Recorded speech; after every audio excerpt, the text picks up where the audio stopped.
So that means I'm live. Yeah, you're live. I'm live. Yeah. Which one am I staring at? That one? Okay. Oh my gosh. I didn't set the... Oh, look at that. You have our camera. It looks really cool, like we have a robot in that studio. Good afternoon. Welcome to an episode of Shenanigans with Brent, because Becky had other adult things to do today. But that's good, because I'm going to bore you all with tech stuff today, because I know how much you all love that. But some people find it useful, so we thought today we'd just do a quick... I had a... Yes, hello. Shop news is... Come visit this... Oh, you want to like turn that off for me, Eddie? I forgot to mute that. It's one of those days again. Not a whole lot for shop news. We've had some fabric come in. I'm not on top of it this morning.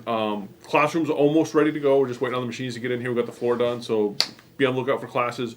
We do have the Kimberbell event coming up in the end of October, and we also added a second weekend for the first week in November. So if you are interested in the Kimberbell 3-tier snow thingamabob, that's up and ready. You can sign up for that right now if you want to.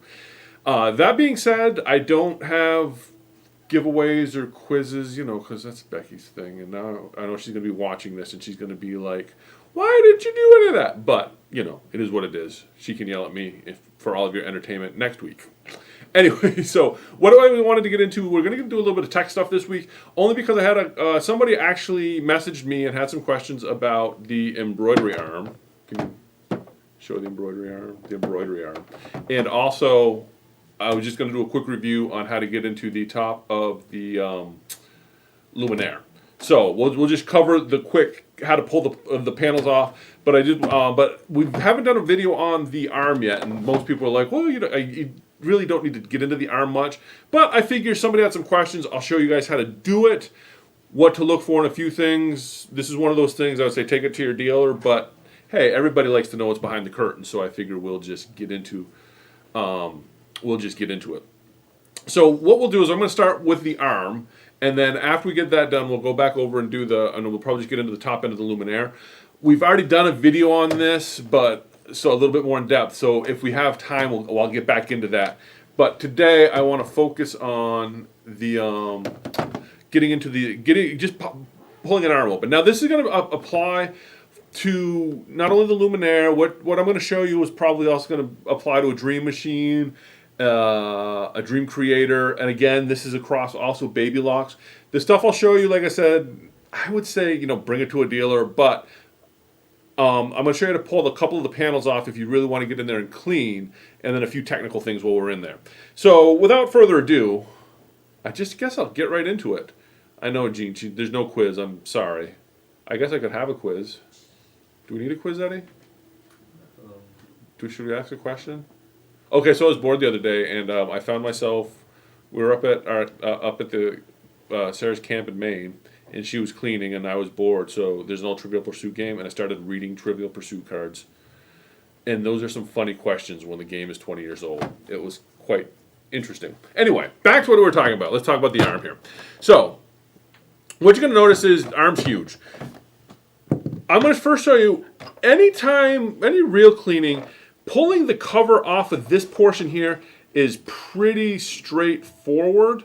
And I'm going to show you a couple things in there real quick. And this is, like I said, this is going to be the same for most machines. You'll notice there's a ton of screws on the back. A lot of those are irrelevant. The big ones are going to be on the bottom of this here. And if you want to go to the overhead, Eddie, all you got to do to get this off is... Now, what you're going to find on...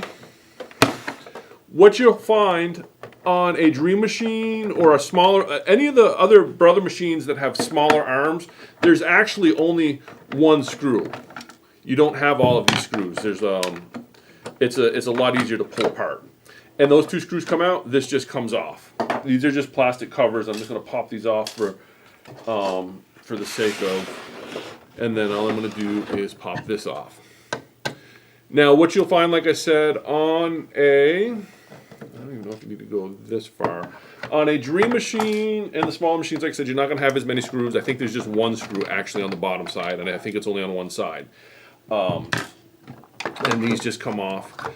In here, on a Luminaire, this over here is, you want to, if you are going to clean stuff, just take a look at that. This is the motor that moves your x-axis. Yes, I think it's the x-axis up and down. And wow, this might. There's a belt here on the back. Actually, I'm gonna move this over there so we can kind of show that for a minute. You want to go to that camera, Eddie? So this is the belt on the back. So this belt here, you could get thread and stuff in here. So I would just check that for thread and dirt. This hasn't been, isn't used a lot. I don't know. I'd have to double check. That belt seems kind of loose, but I wouldn't worry about it. We haven't been having issues with it, so I'm not going to mess with it. This board is also important. Be very careful playing with that. That's kind of what tells that motor how to work. Wouldn't do much here. All I would do if I was in here is just check this to make sure there's no thread or anything wrapped around that, and that's in good shape. What you really want to look at on this is going to be on the top side. Well, we've got it over. Now, the other thing that you're going to have when you're taking the top off is you're going to have 2 screws right on the ends. Now, this is what you're going to see on a Dream Machine. You're going to have a screw actually on one end. It's not on both ends. And what a Dream Machine will do, and you have that same screw, you have another screw on this end. What a Dream Machine will do is you'll take that screw out, and then this plastic piece will lift right off. So I'm just going to take the screw out of the end,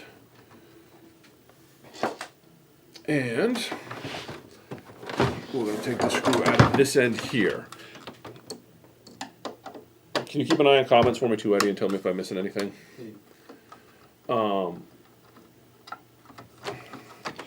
And like I said, on the smaller arms, you only have to take a screw off of one side, and then it's slotted so it lifts up. You want to change my camera angles? Get off your phone. Who are you talking to? What's that? Okay, this angle doesn't show anything. My gosh. So on a regular machine with a smaller hoop, this would lift off and come off, but because there were screws on both sides, this just lifts straight up and comes off. And this is where the magic happens. I want to go to this camera over here. Yes, okay, and I'll move that actually a little bit more to there we go.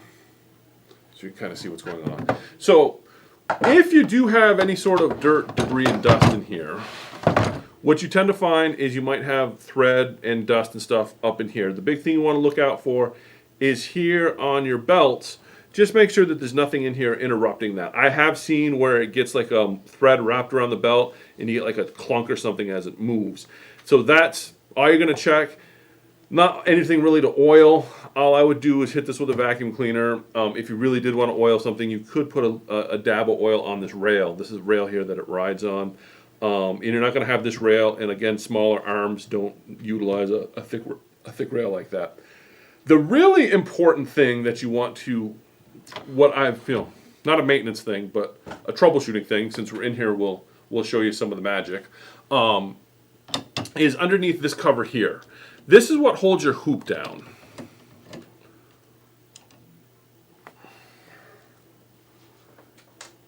And we're just going to take this screw off here, and there's a screw here that we should just have to loosen. And that should pop right off. Now, there's not a whole lot under there to see because you take that off, but what you want to look at, the thing that you get problems with is right there.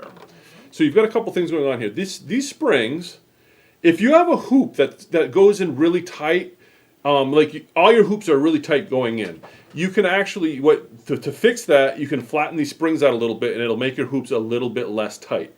If you have hoops that are super loose, what you have to do is go in there and put a little bit more of a bend, a little bit more arc in that spring. Those are the springs that are holding your hoop in place, and that's what keeps it tight or loose. So that is an adjustment that can be made. So if you have a machine that has hoops all your hoops. If it's just one hoop, it's probably the hoop. But if all your hoops are giving you trouble, then these springs, you can adjust those springs a little bit so that it's easier to take in or out. So that's the one thing that you may do on the top here. The other thing to keep in mind, the other thing that I run into for problems is if you look underneath here, I don't know if you can really see, but though what I'm touching there with the screwdriver, you can't really see it on the screen, but those are like little teeth, and they bend back and forth. And you know how we always talk about the hoop, knowing which side it is? What it is those are little switches, and depending which one is depressed when you put your hoop in, it tells you what size hoop you have. I have had these where I see this on older machines. I've not seen it on new machines, where these will get dirty and will not be actuating properly, so then it doesn't read the proper hoop size. So if you have if it's always reading the wrong hoop size or there's an issue, 9 times out of 10 it's these switches in here, and you can actually, they're all on a little board, and you can just replace the board if you have to. I think it's like a $10 piece. I can't remember, but it's not super expensive. But this would be a troubleshooting if you are having trouble that your machine is not recognizing hoop sizes. You don't have to take this apart. You can actually see this without the hoop in there, and just make sure that there is no dirt, debris,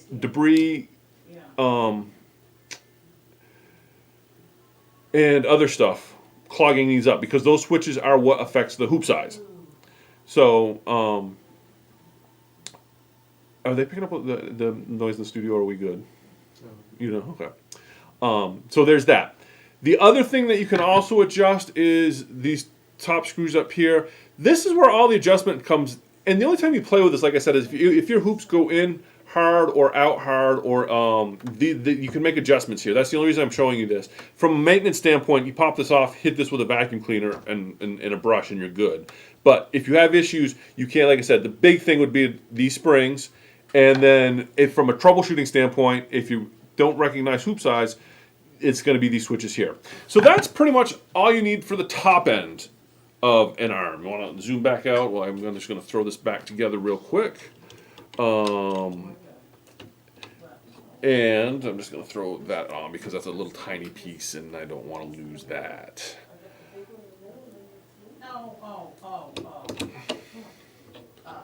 Okay, so I'm just going to tighten that up. We'll actually leave the top. Now we'll put the top back on because we have to flip it over.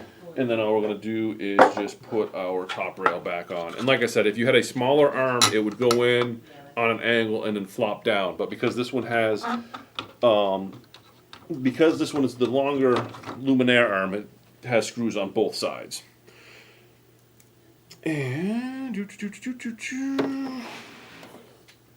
just going to put this on. I'm not going to.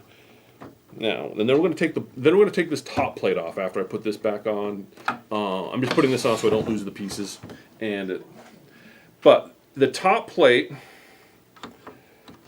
what I'm going to show you next is if you want to do any kind of self-maintenance and you got your machine really dirty, this next bit, you will probably pop it open and see a lot of dust and stuff in there.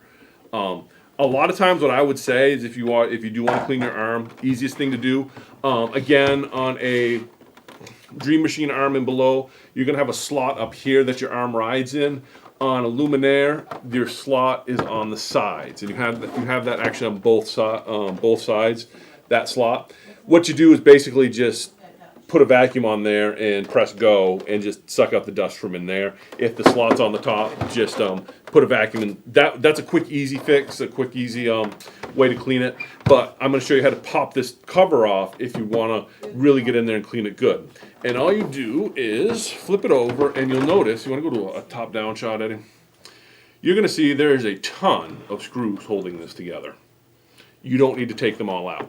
What you will notice if you look very, very carefully, I don't know if you can, I'm see if I can show it to you on the screen. You can kind of see it. You see that little arrow right there? That little tiny arrow, it's actually molded into the plastic. Those are the ones that you want to take off. I'm going to say that is probably the wrong ones. I always forget if it's the arrows I want to take out or the arrows I want to leave in. And I'll tell you here in just a second. And you know, yep, okay.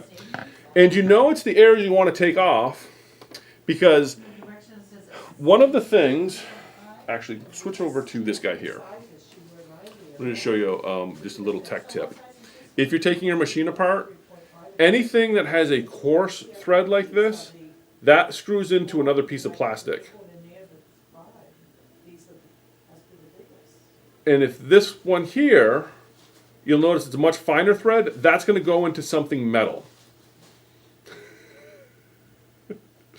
You can take it apart, Gene. It's kind of fun. And then just bring it in. So that's going to go into metal. So when you're taking the bottom of this off,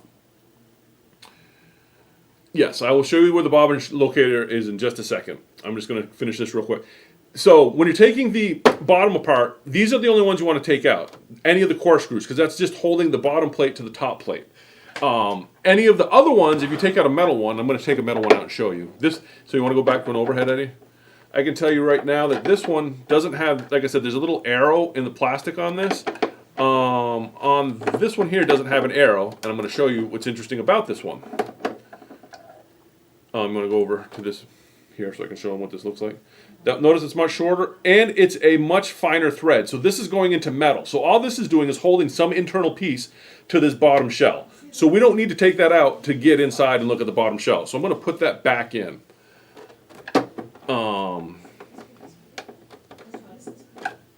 And I'm just going to take all these out real quick.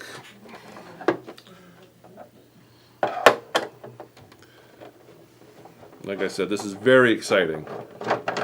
And I'm just going to take out all of the ones that have that little arrow. Those are the only ones I care about.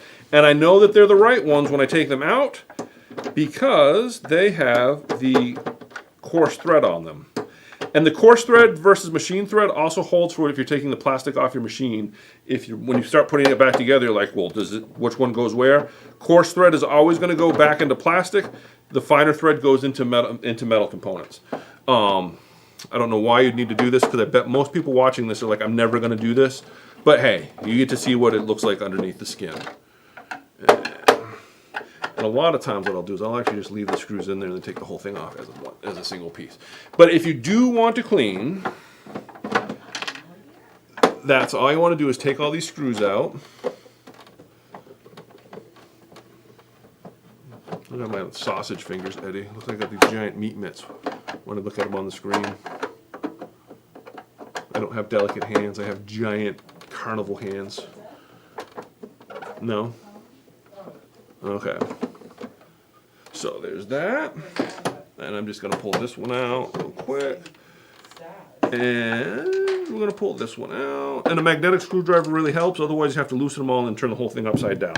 So now, once you take everything out of the bottom, you want to flip it over. Because those other screws that were in the bottom, those screws were holding the metal bits together. So if you take it off from the bottom up, you're going to pick all the stuff apart. And then that comes off. You want to switch to this one. So that just kind of comes off. It'll snap a little bit. And and here's where it gets fun. Because you have to slide it out from underneath the arm. And I might have went the wrong direction with it. This is, see, now everybody gets to watch this and think, what the heck is he doing? There we go. That's the worst part. You have to slide this out from underneath there. You want to make sure the arm's pushed all the way back. So if you do this and your machine and you want to do some maintenance, you're going to find, and you can kind of see it in here. You can see a little bit of dust in here, not a lot. But you're going to find that if you ever take this apart to clean your machine, you've been using it for a while, you're going to get dust, and you might get thread and some other debris in here, and you might get a lot over here. Things to do, you can, on a Dream machine, you're not going to have this rail. Something similar. You can put a little oil on that if you want to. Double check this, that there's no thread or anything in there. Hit it with a vacuum. That's maintenance. That's pretty much the arm. Arms and they're all going to be very similar. On the back end, you just take the screws out that have the arrows on them. Top comes off, hit this with a vacuum cleaner.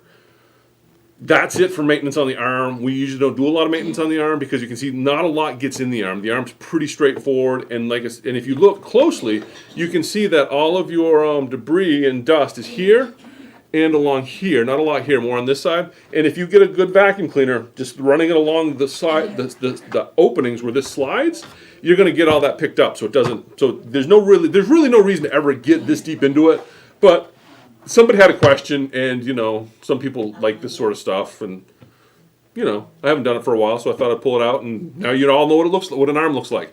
And like I said, Luminaire arms a little bit more, have a little bit more going on than the smaller arms. Other brother machines aside from the Luminaire, the arms are much less going on, much easier to get into. So that's that. Yay. Oh, that didn't take long at all. I thought we were going to be here a lot longer. That only took me 20 minutes.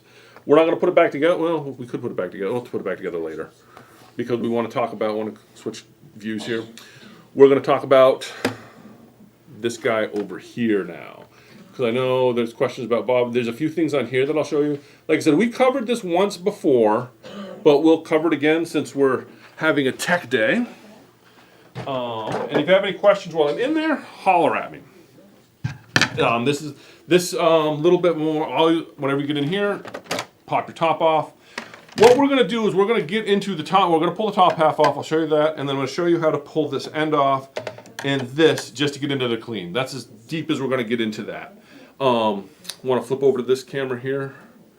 Okay, so this is the top half, and what we're going to do is pull that off real quick. And the trick to get this guy off is what you've got is in the top here is 2 screws. There's just 2 Phillips head screws.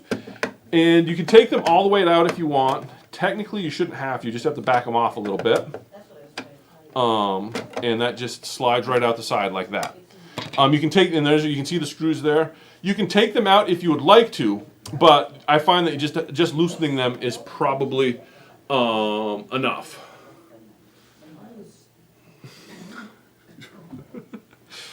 All right. So now on a smaller machines again, you won't have to take this plate off. On a smaller machine, all you would have to do is it's almost identical. I'm just going to move this a little bit so you can get a move. How is that moving in the wrong direction, Eddie? Oh, you switched it. Switch to that one. Okay, we'll do that one then. I'm like, why is it moving backwards? Okay, on a smaller machine, all you would have to worry about are the screws in this hole and in this hole. But on a Luminaire, because you've got a lot of stuff going on up here, you've got your projector and your other stuff and your lasers, you have to loosen these 2 screws up here. Now these don't have to come all the way out. These, again, just have to loosen. And what that's going to do is, you see how that front end just kind of popped out a little bit. That's all those do, is that's just going to open that up so your end's going to come off now, that it's not going to get caught on stuff. So those you just have to loosen. Go back to the other one. Those 2 you just have to loosen, these 2 screws here, and just kind of pull that out a little bit. And then from there, you take these 2 screws out, and this whole side is going to come right off. Oops. Boop-a-doo, as I make a mess. So that whole thing comes right out. Now that's pretty exciting. Look at all that awesomeness right there. So as you can see, it's really tight up here. There's not a whole lot to do. All I would ever do if I got this far is brush that down, hit it with a vacuum, and you're looking pretty good.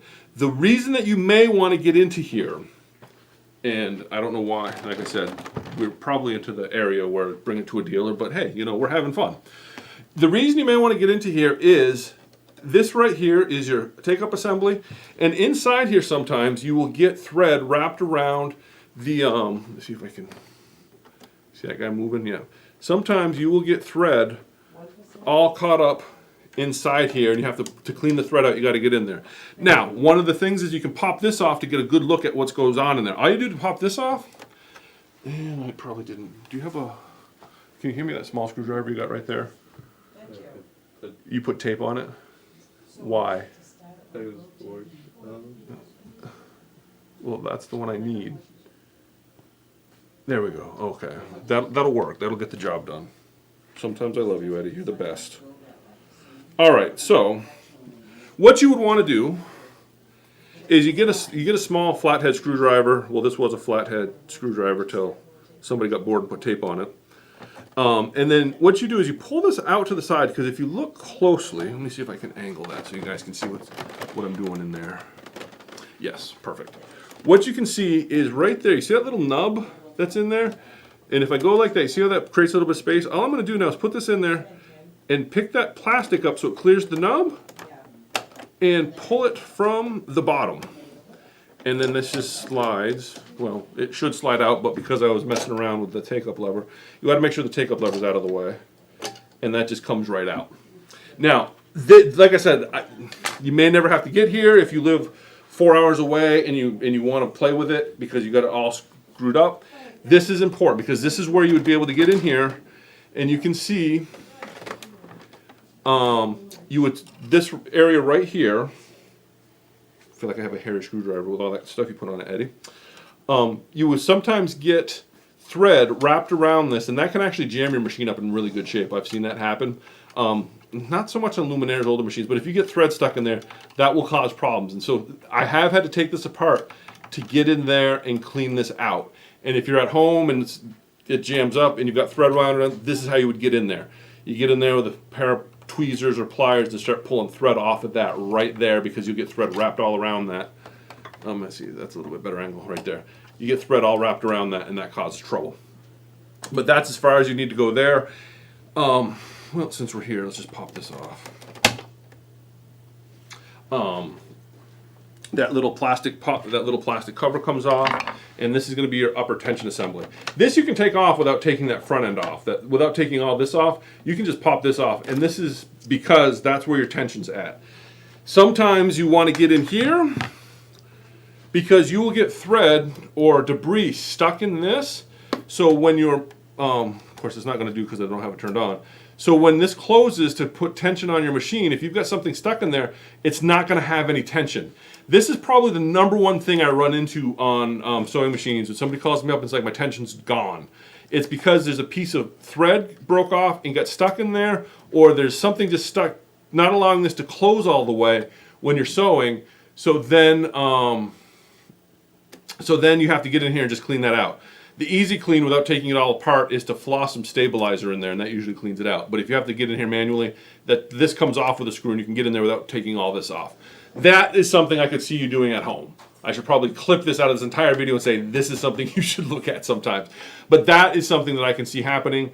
The only other thing that I would sometimes do in here from a tech standpoint is if you find that your machine is constantly, you always have to, your tension has to run at, say, like, instead of running at 0, because you can go plus or minus off of that center point, you're always running at, say, like a +3 tension. You can manually set your tension here, do a mechanical setting so that you're, and then bring your electronic tension back down so that it's centered again. I haven't had to do that a lot, but every now and then I will do that on some machines that if it needs to be tuned. Again, not so much on Luminaires. I usually see this on other machines. But so that's going to be everything on the top end. And like I said, this you might have to do. All this over here I'm doing just for entertainment value probably, but getting into this is helpful. So that's the top end. Now we're going to look at the bottom end down here, because I think this is also where people are, oh, actually while I'm up here, in here, if you look very, very carefully, I don't know if I can get you on the screen, but there is a spring, because normally when you thread, you're going to bring your thread down here and it's going to loop and come back up.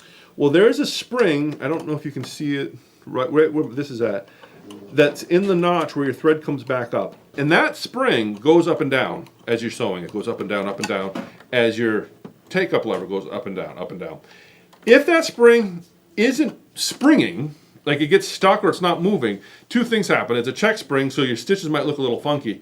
But the bigger thing that happens with that down there is that is your upper thread tension. So if this spring down here starts getting like debris and stuff stuck on it, you keep getting, check upper thread, but you're threaded, that's because this spring down here has stuff stuck on it, and I have seen that on occasion that needs to be addressed. Again, a lot of this not so much on Luminaires, but you'll see that if you ever get in here, you can look right there and you'll see a little spring that's your upper thread sensor.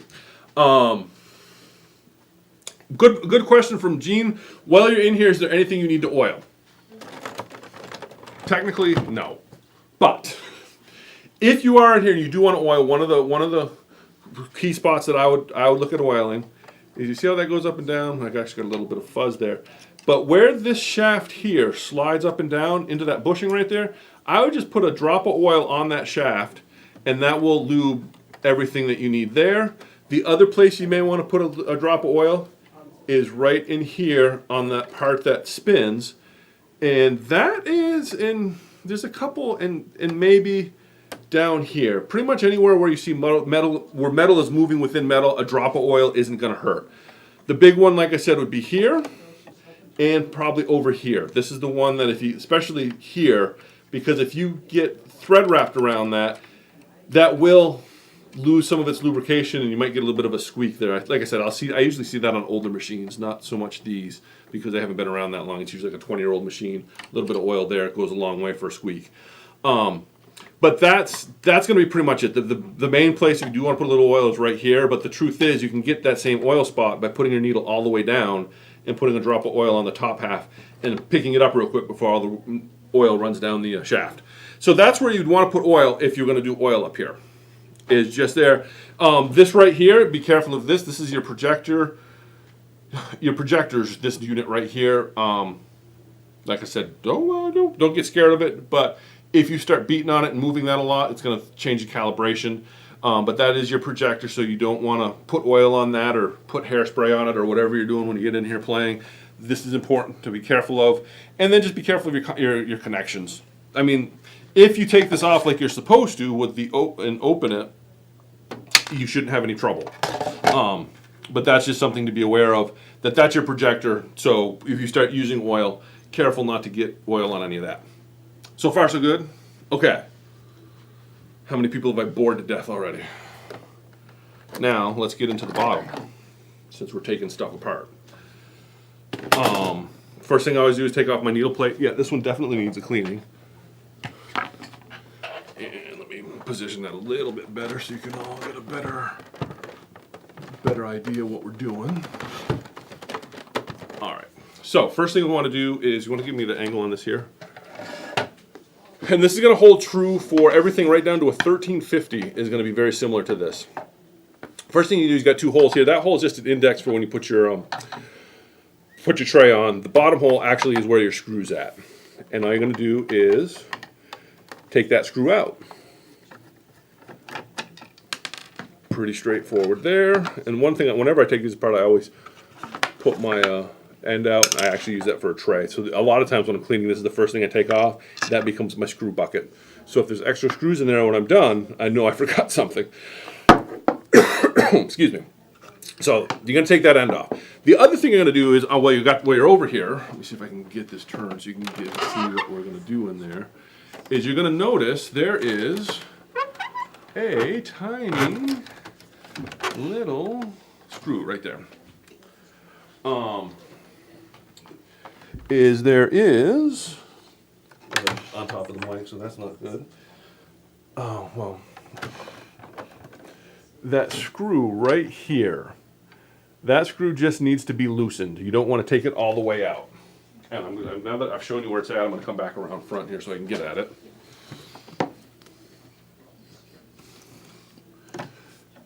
Actually, I was pointing to the wrong spot. Can you kind of see it in there? It's hard, yeah, you can kind of see that little tiny, yeah, there you go. See that screw right there? That screw just wants to be loosened. It does not have to come all the way out. All we're going to do is put our screwdriver on it and give it half a turn maybe. And did you see how that moved on us? That tells us it's loose enough, because all that's doing is a little tab that holds that in place. We just want to loosen that enough to get that out. All right, so let's go to this one here should work. And then after we've loosened that, so you can see where that moves a little bit, and then there's a screw right in here. And you pop that one out. And this, I would say, if you do want to clean your machine, and you do on a regular basis, this is something that I would say you'd be all right doing. Take this end off, loosen that screw, and pop this out. This is a good, if you want to give your machine a good cleaning, that's something to do, because now all of your dust, dirt, and debris and all that is going to be down here. You can see where this machine has lots of dust and stuff, and I'm going to actually hit with a vacuum cleaner before I put it all back together. But that is where you're going to get all of your clean. Now, and what we just took off, this end here, taking off this end here in this front panel, like I said, this is the same for a PS 500, which is the $600 sewing machine, right up to the Luminaire. Anything in that uses the PS 500 plastic or the BQ 1350, any of those machines will have the same setup here. The only thing that's different is taking off the needle plate requires a couple screws, whereas with the Luminaire you just hit the switch, needle plate comes off. But needle plate, I'm not going to get into that. That's pretty straightforward. But this will be the same on almost every Brother machine that has the bigger throat. You're going to run into this, be it a Dream Creator, Dream Weaver, Dream Machine, Essence, a Stellaire, whatever. Like I said, right down to the PS 500 or the BQ 1350. This is stuff you can do at home. You pop that off, and this is where you get all of your dirt and debris. Hit that with a vacuum cleaner, brush it out, and you'll be in good shape. Now, there's a couple things we're going to look at while we've got this open, because this, like I said, this is where a lot of your issues are at on this. A couple things to know. And everything I'm going to show you is going to be very similar to other machines. This isn't specific to a Luminaire because Brother tends to stick with what works and they might redesign it slightly, but the stuff is all the same. Couple things. First off, those right there, those 3 buttons. Can you get from there? From the back end. Oh, yeah, that's a nice. Those 3 buttons. What's interesting, now you want to come back to the front end, is when you put your plate on, those buttons will correspond to this, to a portion on the plate, so that the buttons know, see where the buttons are there? They're going to correspond to this here. So if you go, and if you have a Luminaire, you have a single hole needle plate. And if you flip the single hole needle plate over, you're going to notice that this area here is different on both machines. Because what this does is it presses down on those buttons and it will tell you what you have for a needle plate. So if your machine thinks that you have the wrong needle plate on, it's probably because you have issues with this switch right here. There's a couple things you can do. You could actually, I've seen people where you actually take like some tape and tape some of the switches down. I forget the sequence, but depending on which is down and which is up, it knows what you have on there for a needle plate. Excuse me.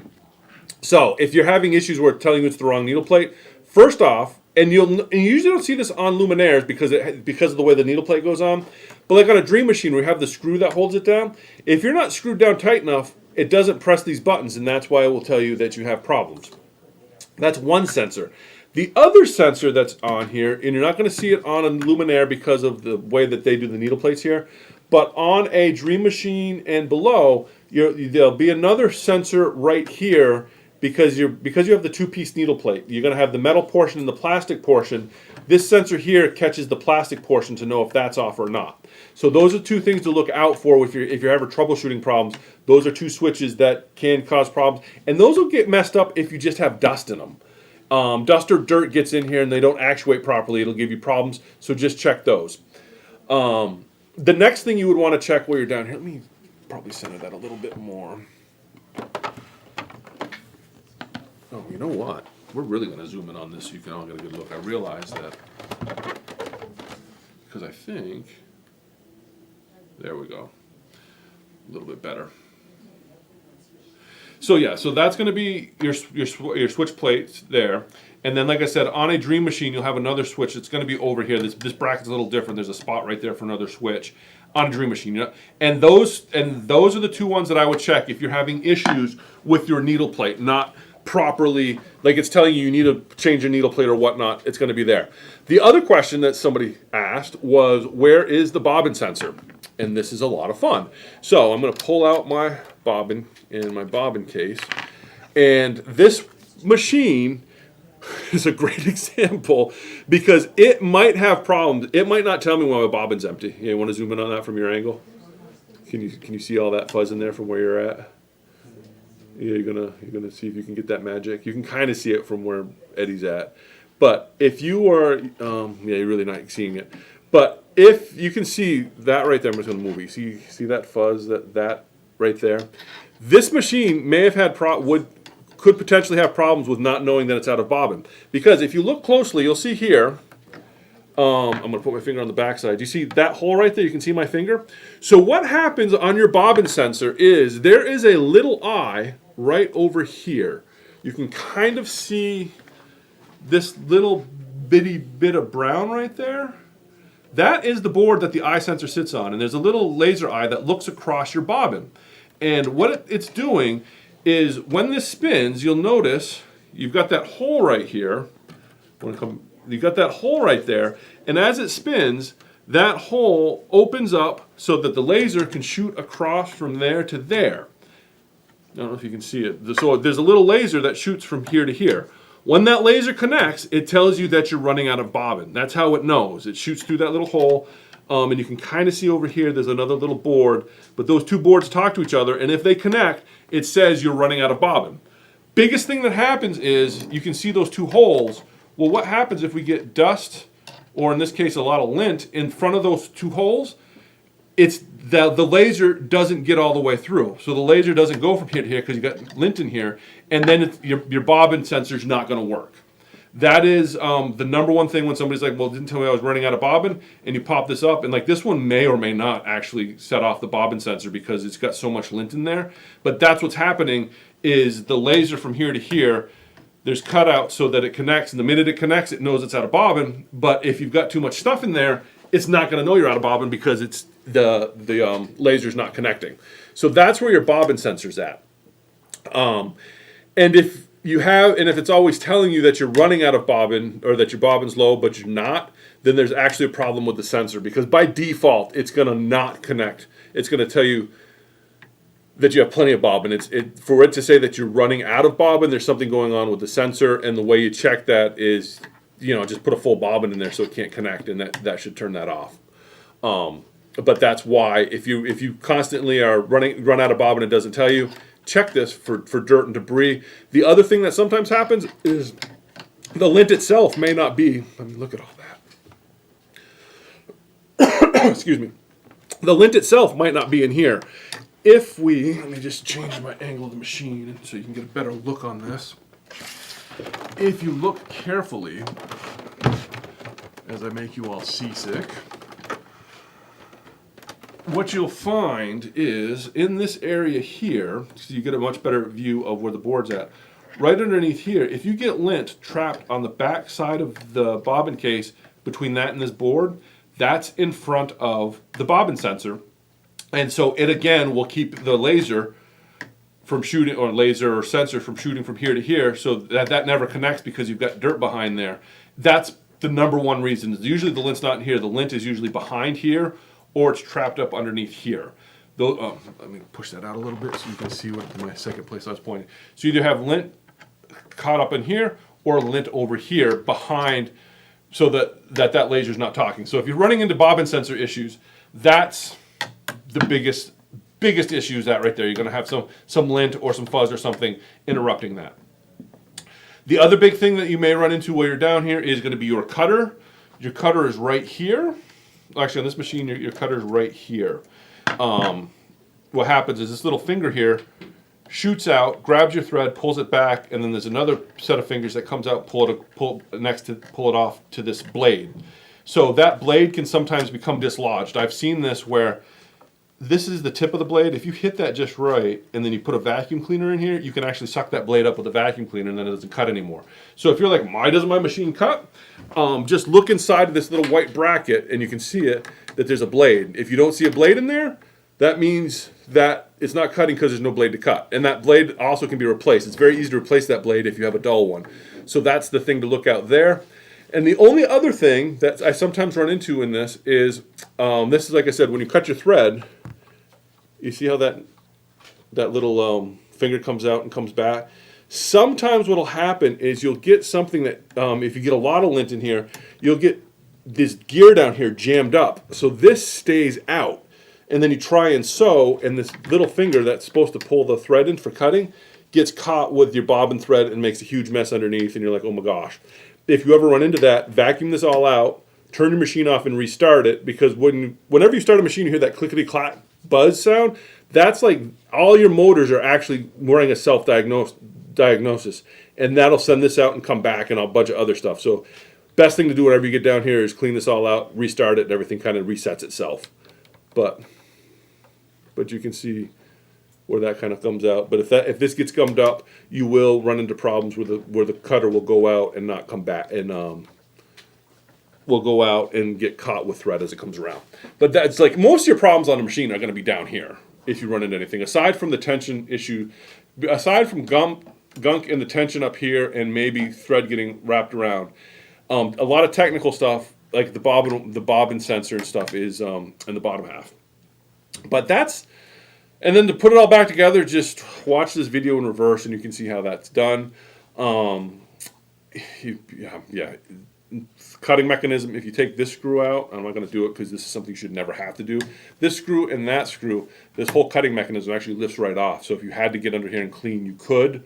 Just be very careful if you ever do that because there's a spacer there. That's not connected to anything. That'll come right out once that screw comes out, and you got to keep track of that. But you should be able to, if you're cleaning, just get under here with a brush and a vacuum cleaner and just kind of keep that clean, because that's just all of this over here is just for your cutting mechanism, which is really funny. If you take apart a machine that doesn't have a cutter, it looks empty because none of this exists.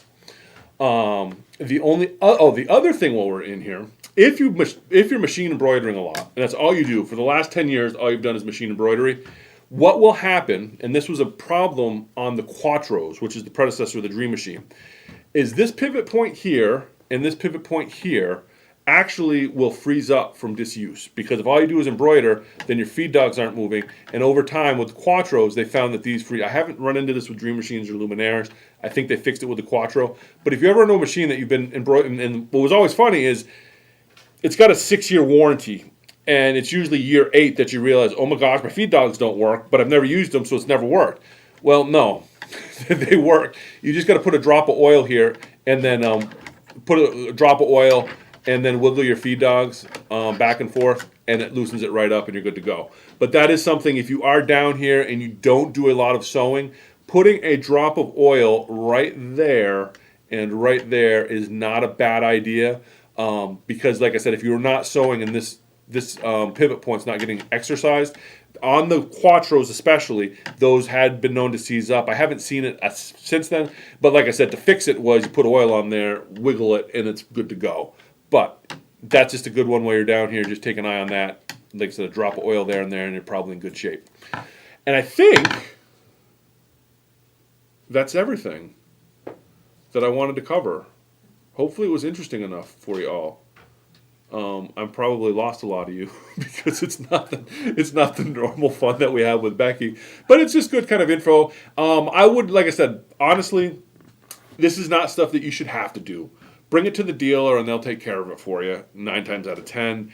If you're a million miles from nowhere and you're handy with a screwdriver, this is certainly stuff you could do.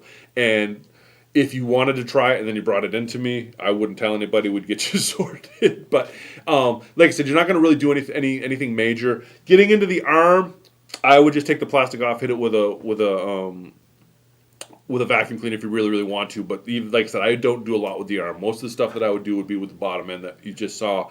And that stuff, like I said, if you're comfortable, have at it. You really can't screw it up because these machines self-reset every time you turn them on. So if you do screw something up and you go to turn it on, it will tell you right away. And usually what I find when that happens is either the thread cutter is jammed because something didn't go back right and it's just not resetting properly, or one of the sensors, either the plate sensor or the bobbin sensor, has something that kind of jammed it up when you put it all back together and just need to get back in there and re-clean it. But this is all good stuff, pretty straightforward.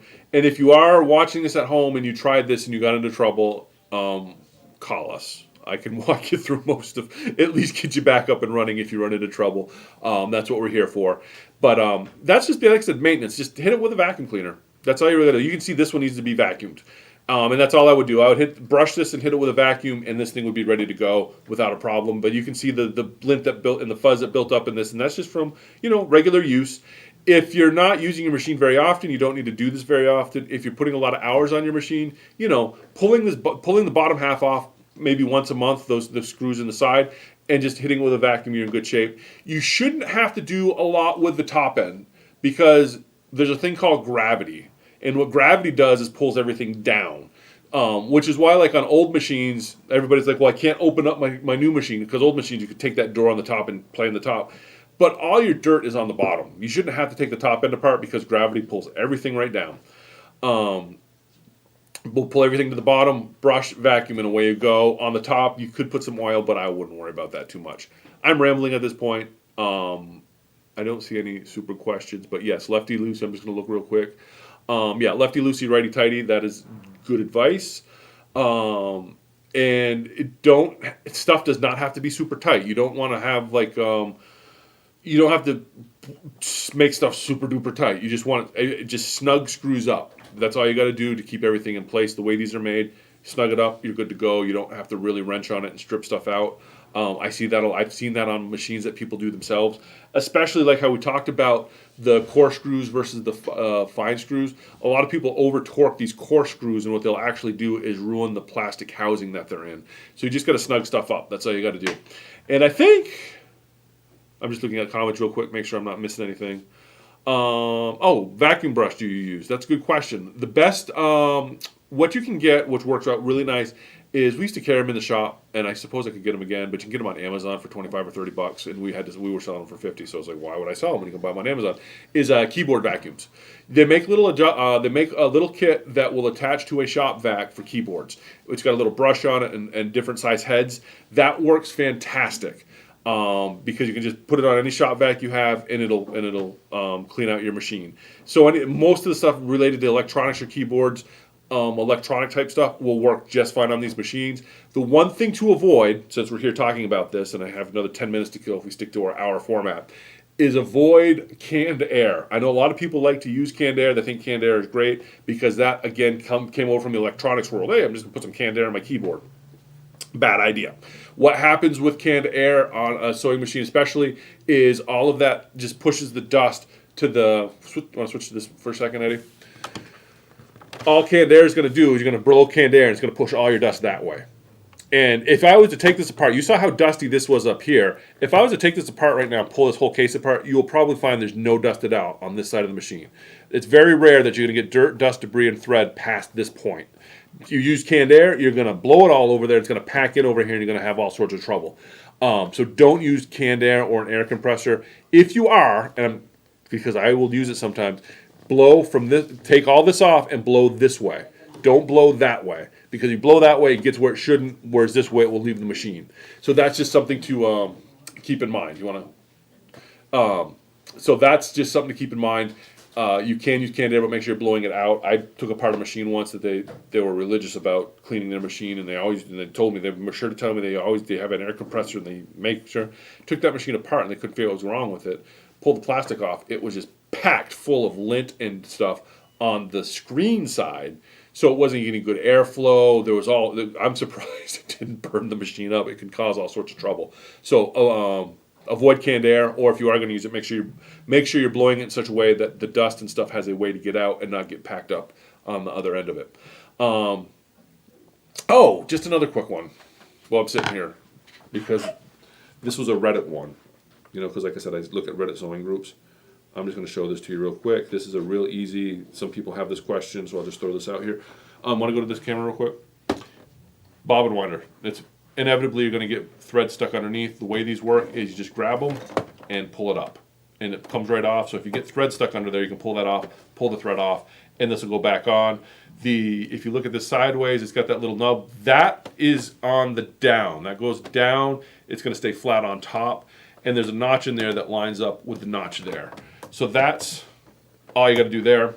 That's another kind of common one that I run into a lot. Just pop that off and you clean that up.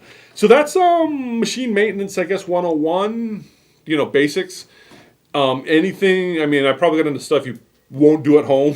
So anything that gets beyond what I just showed you will be an adventure. So, have fun with it. I'm not going to tell you not to do it, but I wouldn't get much deeper into a machine than this on